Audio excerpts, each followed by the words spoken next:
Vamos a saludar al jefe de gabinete, Guillermo Francos, que nos atiende gentilmente, como siempre. Guillermo, ¿cómo le va? ¿Cómo está? Buenas tardes. ¿Qué tal, Gabriel? Buenas tardes. ¿Cómo está usted? ¿Le volvió el alarma al cuerpo a la productora? No, porque tenía el celular apagado. La verdad que me dormí una siesta hoy como de 1 hora. Y claro. Y apagué el celular, porque si no es imposible. Si no sé que me llama Gabriel y digo, chau, se acabó. No se acabó la siesta, ¿no? Sí, se acabó la siesta. Estaba preocupada la productora. Dijo, ¿estará enojado el ministro? No, le digo, por favor, si es un amigo de la casa. Bueno, digo, aparte también para relajar, Guillermo, después de lo que fue un día muy importante para la historia argentina, ¿no? Y día intenso, ¿no? Porque se hacían una serie de anuncios que habíamos estado esperando para hacerlo mucho tiempo. Finalmente ya nos había avisado, por supuesto, el fondo que avanzaba el acuerdo, pero se reunía el board ayer, que también fue una deferencia especial para la Argentina, y se anunciaba el acuerdo, con lo cual el ministro de Economía hizo una conferencia de prensa para mí muy importante, donde hizo una explicación histórica de por qué esta situación es totalmente distinta a las anteriores, y cuál fue todo el proceso para llegar hasta el acuerdo, no como cuando muchos hablaban de que no se va a llegar, de que no van a aceptar eso. Y él ya había planteado, como dijo él, se había analizado y estudiado el tema de las bandas hace como 8 meses atrás, ¿no? En agosto. Es decir, todo este proceso, lo que pasa es que esas cosas hay que mantenerlas en reserva, porque no se puede comentar un acuerdo que está en tratamiento, y además con las características propias que tiene este acuerdo, que así en general son estas que ya se han comentado, ¿no? Que la primera es que no implica un endeudamiento nuevo, sino un cambio de acreedor. En todo caso, pues esos fondos en su momento se van a utilizar para cancelar vencimientos del propio Fondo Monetario, claro, y en otros casos para pagar estas letras intransferibles que en su momento inventó el kirchnerismo para sacar recursos del Banco Central, para sacar dólares, ¿no? Entonces le dio papelito de colores, creo que fue Kicillof, si no me acuerdo mal, que ahora critica tanto. En su momento le sacó fondos, le robó dólares al Banco Central a cambio de papelitos que no sirven para nada, ¿no? Eso hay que tenerlo claro, es una deuda del Estado contra el Banco Central, o sea, que nunca se canceló y desfinancia, o sea, deja en una situación de balance negativo al Banco Central, ¿no? Así que, bueno, para nosotros es una jornada muy importante, y finalmente concluyó con el discurso del presidente también. Así que me parece que realmente hemos dado un paso gigante hacia la consolidación de una mejor situación económica para encarar este periodo de estabilización macro de la economía, y con todas sus variables mejorando y con la baja de la inflación y la eliminación permanente del déficit fiscal, más vale, claro, el superávit de 1,3%, que es muy importante, y aparte el anuncio del ministro que el presidente había establecido también un incremento de ese superávit al 1,6%, 1,6% anual, con lo cual me parece que son noticias buenas que van a generar una mayor inversión interna y externa también, sobre todo, porque el levantamiento del cepo a partir de esta fecha del 25 hace que todos los que quieren invertir en la Argentina sepan que van a poder retirar los dólares, sus beneficios, sus dividendos cuando sea el momento, y eso es muy importante para determinar la inversión, ¿no? Así que la realidad, y además obviamente todas las condiciones de libertad cambiaria que se establecieron, ¿no? Claro. Así que la verdad es que fue un día importantísimo para la Argentina, ¿no? ¿Cree que va a ser la semana entrante, a partir del lunes, martes, una semana también importante para la liquidación del campo, que es algo que ustedes también están proyectando a futuro, teniendo en cuenta ahora esta línea de flotación de dólar, que ya no hay más especulaciones? Digo, bueno, a ver, lo máximo que me pueden pagar es 1.400. ¿Creen que también el campo ahora, con esta medida, más allá de que siguen reclamando por sobre las retenciones, puede ser una semana muy importante para la liquidación del campo? Bueno, sí, yo creo que en principio las retenciones siguen hasta la fecha que se había establecido, ¿no? Sí. Que es hasta el mes de junio, con lo cual todavía hay plazo para eso, pero también evita mucho la especulación, porque claro, toda esta este clima que se había generado sobre una eventual devaluación del gobierno. Aunque el gobierno decía que no, muchos operadores, muchos analistas de mercado seguían sosteniendo que iba a haber una devaluación o que correspondía a una devaluación. Bueno, la verdad que el gobierno más de lo que dijo no podía decir, ¿no? Decía, no va a haber... Ahí está. Sí. No va a haber, pero nadie, mucha gente no creía. Entonces esto generó la especulación de ver si demorando un poquito más la venta de cereales al exterior se podía obtener un mejor precio, y a la inversa, quienes tenían que hacer inversiones aquí o importar, resolvieron importar antes y tener su repuesto o lo que sea antes aquí en la Argentina, con lo cual se aseguraba en este dólar actual. Bueno, nada de eso pasó, pero sí hubo un adelantamiento muy grande de importaciones, ¿no? Con lo cual se supone que durante todo este periodo se va a dar el efecto contrario, se va a dar liquidación en el área agropecuaria y se va a dar una disminución de las importaciones particularmente en este periodo. Después va a venir un flujo de dólares seguro para inversiones muy importante. Así que vamos a ver, yo creo que va a ser no se puede tomar una semana como ejemplo, ¿no? Si es solamente un indicativo, claro. Pero yo creo que hay que esperar a que se tranquilicen un poco las aguas, los mercados, y que se vaya entendiendo mejor lo que está pasando en el mundo. Y yo creo que ahí va a comenzar a caminar todo de acuerdo al plan, como dicen, ¿no? Y además el lunes viene el secretario del Tesoro de los Estados Unidos, ¿no? Y eso me parece un evento de enorme significación para el país, ¿no? Que sea el primer lugar a donde va el secretario de Estado, ¿no? Eso, el secretario del Tesoro, digo, ¿no? Sí, a ver, me parece que hay dos lecturas importantes, Guillermo. Primero es el apoyo, más allá de que muchos lo quieran negar o quieran romper esta relación, la relación de Trump con el presidente Javier Milei, el gobierno estadounidense con el de Argentina, y también todos los que han votado en el Fondo Monetario Internacional. Digo, no es solo Trump el que mira a la Argentina de otra manera, sino que me parece que el mundo le ha dicho a la Argentina, bueno, a ver, los vamos a acompañar para salir de esta. Sí, yo creo que le ha dicho, este momento económico de la Argentina es muy importante, ha habido un cambio fundamental. Lo dijo Kristalina Georgieva después de la reunión del BOR, ¿no? Ella dijo, el gobierno argentino ha obtenido resultados increíbles y por eso estamos convencidos que hay que apoyarlo para continuar en su proceso de crecimiento, desarrollo, etcétera. Con lo cual, el mundo está mirando a la Argentina como un país que salió de una crisis histórica y permanente a ser un país, uno de los pocos países del mundo. Creo que hay 5 países en el mundo que tienen su cuenta en orden, que tienen superávit o equilibrio fiscal. Bueno, la Argentina se convirtió en el mejor alumno de la clase, ¿no? Y eso me parece que es importante. Después vendrá lo que dicen los otros, ¿no? Porque también eso hay que analizarlo y tenerlo en cuenta.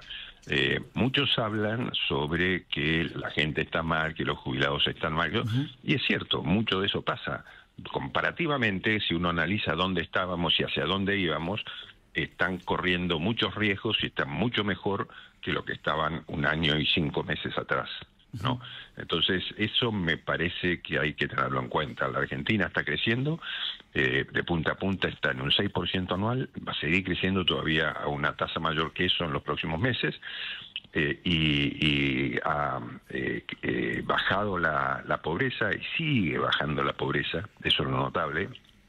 Y se ha incrementado el empleo, ha mejorado el salario real. Todo esto que decimos todavía que son datos del INDEC, no aquellos que nos cuestionan, son datos del INDEC oficial, que está presidido por Marco Lavagna, que no es participante del gobierno, al contrario, estuvo en el gobierno en el Ministerio de Economía de Sergio Massa colaborando, de manera que no se puede decir que es un hombre de nuestro gobierno, es un presidente independiente del INDEC, que da la información que es la que corresponde, y todos los números que hasta ahora, ¿no? Que incluso mandó este número de inflación del mes de marzo, que nosotros sabíamos que iba a dar mal porque habíamos visto que había productos que integran la canasta general que utiliza el INDEC que se habían salido un poco de causa este mes, como la carne, las verduras, etcétera, y eso terminó dando este resultado. Pero hasta este resultado, que es el 3,7, que es alto para lo que viene dando el gobierno, que parece alto comparativamente con nuestros meses anteriores. Claro. En el contexto no es un resultado alto, y yo creo que después va a retomar el camino a la baja en los próximos meses. Así que nosotros estamos muy tranquilos, como hemos estado siempre en este periodo, y bueno, por supuesto haciendo frente a todos los chubascos políticos que son propios de las campañas electorales, ¿no? ¿No les preocupó demasiado el número? ¿No les quitó el sueño? No, por supuesto que a uno le gustaría que no empiece con 3, ¿no? Que empiece con 2 o que empiece con 1. Por supuesto, eso sería mucho más fácil de plantear a la opinión pública. Pero bueno, no, igual no estamos preocupados por la volatilidad. Oigan, lo que ha pasado en el mundo estos días, estos últimos 30 días. Sí, fue tremendo. Ha sido un cimbronazo, sin duda, ¿no? Entonces esto cambia muchas reglas de juego. Lo que ha pasado en la Argentina también, porque en la Argentina hemos visto a partir de un incremento circunstancial del tipo de cambio, se han hecho 20 especulaciones, se han hecho especulaciones políticas, se ha dicho que se terminaba el gobierno, que al final que estaba todo mal, etcétera. Y todo eso generó también un incremento en el valor del dólar blue, lo dijo el presidente ayer en su discurso eso. Como lo dijo, sí, en la venta de dólares al mercado, de dólares del Banco Central al mercado. Bueno, todo esto generó eso, ¿no? Como yo decía al principio, tiene mucho que ver con los importadores industriales, etcétera, que importaron más para cuidarse de la posibilidad de que hubiera una devaluación, y los exportadores exportaron menos para lo mismo, ¿no? Con lo cual se hizo una especie de círculo vicioso en este caso, que generó todos estos temores. Bueno, no pasó. Entonces hay que tener claro que por más que Cristina diga, che, Milei, lo que ella esperaba y anunciaba no pasó. O sea, la pifió otra vez más, ¿no? ¿Cristina esperaba y fomentaba la caída del gobierno? Pero no tengo duda de eso. Cristina está enardecida contra el gobierno de Javier Milei, ¿no? Porque ella no pudo, ¿no? Ella no pudo en sus gobiernos dominar el déficit, al contrario, incrementó fuertemente el déficit. Gabriel, lo hemos dicho muchas veces y lo hemos conversado muchas veces en este programa, ¿no? La asunción de Javier Milei se dio en medio de un incendio económico. Sí. El déficit fiscal pasando del 5%, y el déficit cuasi fiscal, que era todo esto, también lo explicó muy bien ayer el ministro de Economía. Creo que el ministro de Economía dio una de sus mejores clases, ¿no? También él expresó con toda claridad lo que había pasado con el déficit cuasi fiscal, que era lo que pasaba cuando el Estado tenía que financiarse por la enorme cantidad de gastos que tenía que afrontar, gastos públicos. Entonces emitía letras que en este caso eran las LELIQ, tuvieron distintos nombres a lo largo del tiempo. En este caso se llamaban LELIQs, por lo cual se quitaban pesos de la plaza, o sea, trataban como una aspiradora hacia el sistema financiero, que el Estado respondía con unas tasas muy altas para atraer los pesos. Y eso después, cuando terminaba el mes, tenía que ser incrementada más, y además por el pago de los intereses, con lo cual se hizo una bola enorme que este gobierno tuvo que afrontar al principio, ¿no? Con distintos mecanismos. Es un trabajo también de Santiago Bausil y toda la gente del equipo del Banco Central, que es enorme también, con gente de capacidad total, que pudieron superar un momento muy complejo, ¿no? Entonces yo digo, todos estos temas hay que tenerlos en cuenta, porque las cosas no se hacen de la noche a la mañana. Estos son procesos que llevan su tiempo. Lo hemos hecho, yo creo que en un tiempo inimaginable, un tiempo récord total. Hemos cambiado las circunstancias de la macroeconomía argentina, y por más que digan, bueno, solamente hablan de la macroeconomía, no, la macroeconomía es muy importante, porque recibir el país como se recibió y dejarlo como está en este momento, estabilizado, significa que va a permitir inversiones, que va a permitir que esas inversiones, crecimiento y empleo, y eso es importante para la economía en general. Así que no tenga dudas la gente, el periodo que comienza a partir de este acuerdo va a ser mucho mejor que el que pasó, que fue duro, pero bueno, ¿no? A partir de esta respuesta y de lo que usted marca, ¿quizás ahora se le empieza a dar un poco más importancia a la micro? Bueno, yo digo la micro tiene mucho que ver con esto que decíamos recién. Claro, ¿no? claro, por eso le preguntaba. Sí, tiene mucho que ver con el tema al quitar el cepo, que vengan muchas inversiones. Eso es muy importante, porque la inversión genera una movilización.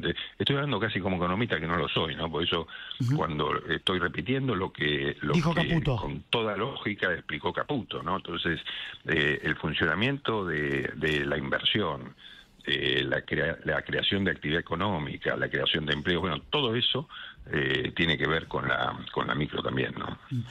Ministro, se sigue hablando. Recién usted decía, bueno, hablaron. Hoy siguen hablando, inclusive, de que el gobierno devaluó, ¿no? Digamos, es una pregunta recurrente. A usted ya se la deben haber hecho en otros medios y también la contestó. Pero también, como las audiencias son distintas, quiero volver a esa pregunta. ¿Devaluaron o no devaluaron? No. Bueno, a ver, lo que se estableció es un sistema de bandas a la baja y a la alta, ¿no? O sea, cuando baja se utiliza de una manera y cuando sube se utiliza de la manera contraria. Entonces, cuando en el mercado libre el dólar llegue a determinado valor, que son estos 1.400 pesos, ahí el Banco Central saldrá a comprar dólares. Ese es el valor máximo que el gobierno está dispuesto a admitir. Y el valor mínimo que está dispuesto a admitir son los 1.000, sabiendo que esto se va a ir modificando, porque ese límite de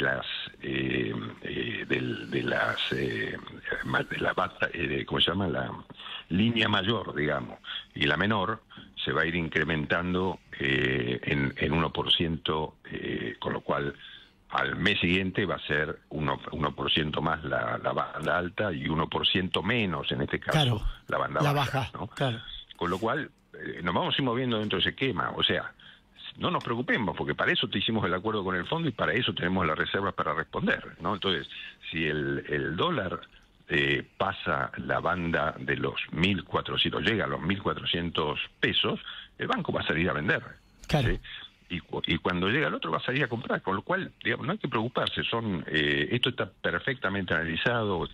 Si no, el fondo no hubiera dado, no hubiera firmado el acuerdo y no hubiera entregado a la Argentina. El dinero que entregó, que para mí fue sorprendente. Yo tenía entre 10 y 12 y los 15 a mí me sorprendieron, primero gratamente y después no pensé que eran esos valores. No, bueno, pero y fondos de libre disponibilidad, o sea, claro, sin condicionamiento. Hagan lo que quieran, ¿no? Claro, pues llegó la parte mayor de los fondos, ¿no? Y para aquellos que dicen que se van a timbiar, bueno, no entienden nada, no entienden nada, porque fue muy claro que cuando se aprobó el acuerdo, que se sancionó por DNU y fue aprobado por la Cámara de Diputados, las bases del acuerdo, la autorización para acordar, está muy claro que se va a utilizar exclusivamente para los fines que se otorgaron, ¿no? O que se acordó con el fondo, que en definitiva no modifica el nivel de la deuda. Lo importante, Gabriel, es que cuando uno analiza la deuda de la Argentina, y si uno ve que en este periodo de tiempo que llevamos en el gobierno, la deuda se bajó en alrededor de 37.500 millones de dólares, hay que pensar, ¿qué gobierno logró bajar la deuda? Porque cuando Cristina habla que que el presidente Kirchner, ¿no?, se fue del fondo como una muestra de soberanía, una cosa absolutamente ridícula, porque en aquel momento al fondo se pagaba una tasa de 5,5% anual y tuvieron que salir a endeudarse con bonos al 9%. Claro. O sea, ese cambio de acreedor fue perjudicial para la Argentina, como tantas cosas que hizo el kirchnerismo durante su gestión de gobierno, ¿no? Tengo dos para hacerles y le agradezco. La primera está relacionada con el tema Libra. Creo que este miércoles no, sino el otro. Usted tiene que ir a exponer al Congreso, ¿no? Si no me confundo con las fechas, es este miércoles no, sino el próximo. Ninguna comisión investigadora, por ejemplo, aceptó investigar cuando el gobierno anterior de Alberto Fernández nos encerró y hizo una cuarentena, a mi entender, inapropiada. ¿Le parece absurdo o le parece justo lo que le están haciendo al presidente Milei? Bueno, a ver, yo voy este miércoles a la Cámara de Diputados por el informe anual, ¿no? Anual, claro, el que corresponde. El otro martes... martes, si no me equivoco, es el martes. Yo tenía miércoles. Creo que es el martes ahora, no lo tengo bien presente. Voy por el tema, por el caso Libra. Libra. A ver, yo digo, obviamente es todo esto que pasó con la reunión de la semana pasada de diputados, donde se aprobaron la comisión investigadora, una serie de pedidos, informes, etcétera, es absolutamente político, ¿no? No hay absolutamente... A nosotros nos preocupa, iremos a informar, por supuesto, porque es la obligación que tenemos constitucionalmente, pero no nos preocupa en el más mínimo, porque el caso Libra es un caso entre privados, no es un caso en que el Estado tenga algo que ver, ni que haya intervenido, ni que haya puesto en riesgo fondos del Estado en absoluto. Es un caso estrictamente entre privados. Así que, la verdad, y como usted dice, el caso, algunos casos históricos, famosos, de gestiones anteriores, como este caso que plantea sí, porque es el más reciente, le marqué el de Alberto Fernández reciente, y la pandemia, ¿no? El de la pandemia. La cuarentena, en realidad. Sí, pero todos los temas que tiene la pandemia en sí mismo, ¿no? Pues tiene la cuarentena, la vacuna, tiene un montón de circunstancias que fueron cuestionadas. Ahí hubo un diputado que planteó la necesidad de conformar una comisión investigadora y no se trató ni le dieron ni le prestaron atención a ese pedido, ¿no? Y lo rechazaron. O sea, en ese caso ni se armó la comisión investigadora. Y en tantos otros casos de escándalos que fueron públicos y que generaron el enojo, diría yo, de toda la ciudadanía, el cuestionamiento generalizado, podríamos hacer una lista, ¿no? Y enunciarlos. No generaron ninguna acción, ni comisión investigadora, nada, ¿no? Entonces, nosotros decimos, esto es un caso que si hay alguna duda está investigando la justicia. Cuando la justicia termine, podemos decir, bueno, pasó esto, no pasó nada. Como creemos nosotros, no pasó nada. Y punto. Y no le daremos más importancia como no se la hemos dado hasta ahora, ¿no? El miércoles en el Congreso, ¿es exposición o son preguntas? Recuerdo que el año pasado hablé con usted y me dijo que tenía más de 1000 preguntas para contestar. ¿Ahora también tiene preguntas para responder? El sistema que es un sistema muy complicado, el de la presencia del jefe de gabinete en las cámaras, tanto en diputados como en el Senado, aunque tienen distintos reglamentos, y yo creo que en algún momento tendremos que discutirlo a esto. Hasta ahora no hemos tenido tiempo de hacerlo, pero reglamentar esto por una ley, no por lo que se le ocurra a las cámaras del Congreso de la Nación, ¿no? Porque en definitiva esta obligación surge de la Constitución Nacional. Entonces, ¿cómo se hace ese informe o en qué consiste o en qué tiempo? Es algo que tenemos que acordar entre Ejecutivo y el Congreso, no una resolución exclusiva del Congreso de la Nación. Porque, a ver, la verdad es que yo tengo que pasarme 7 u 8 horas, como me pasé en el Senado de la Nación, o 4 o 5 horas como me pasé en la Cámara de Diputados, sin que haya terminado la sesión, porque se levantaron los diputados, cuando le tocaba el turno a los diputados de Unión por la Patria, se levantaron y se fueron porque decían que había un escándalo por represión en la vía pública, o sea, una cosa sin sentido. Pero yo creo que, bueno, ahora el sistema es que los diputados presentan preguntas. En este caso, para esta exposición en diputados, se presentaron 4000 y pico de preguntas que el Estado, a través de nuestra Secretaría de Asuntos Parlamentarios, clasifica y envía a cada uno de los ministerios y espera sus respuestas, que yo entiendo que ya estaban preparadas, y el lunes deberíamos tener las listas y entregarlas 2 días antes de la sesión a la Cámara, ¿no? Así que estamos en ese proceso. Están trabajando todos los ministerios para cumplir con ese requisito de contestar las preguntas. Un sistema, Gaby, que es ridículo, porque la realidad es que los legisladores tienen la oportunidad de pedir informes a través de resoluciones que sean aprobadas por las cámaras, y el Poder Ejecutivo siempre responde. Ahora, poner todo junto un día donde hay preguntas de todo tipo, donde es muy complejo poder dividirlas a las preguntas, clasificarlas, enviarlas, un trabajo que requiere mucho esfuerzo y que podría simplificarse preguntando cosas concretas y que sean aceptadas por la comisión respectiva del Congreso y se envíen al Ejecutivo. Nadie tiene problema en responder. Lo que sería bueno es ser un poco más organizado y más eficiente, ¿no? Guillermo, la última, hablaba con Patricia Bullrich hoy en el arranque de la previa y le preguntaba si me podía contar algunas situaciones que se vivieron en la previa de levantar el cepo, porque para mí es una medida histórica. Me decía que se celebró, que lo vivieron igual que nosotros. Bueno, yo estaba en el auto y estaba escuchando Radio Mitre, ustedes estaban en Casa de Gobierno escuchando al ministro, y me dice, se festejó como el penal de Montiel en la final del mundo. ¿Comparte lo que dijo Bullrich?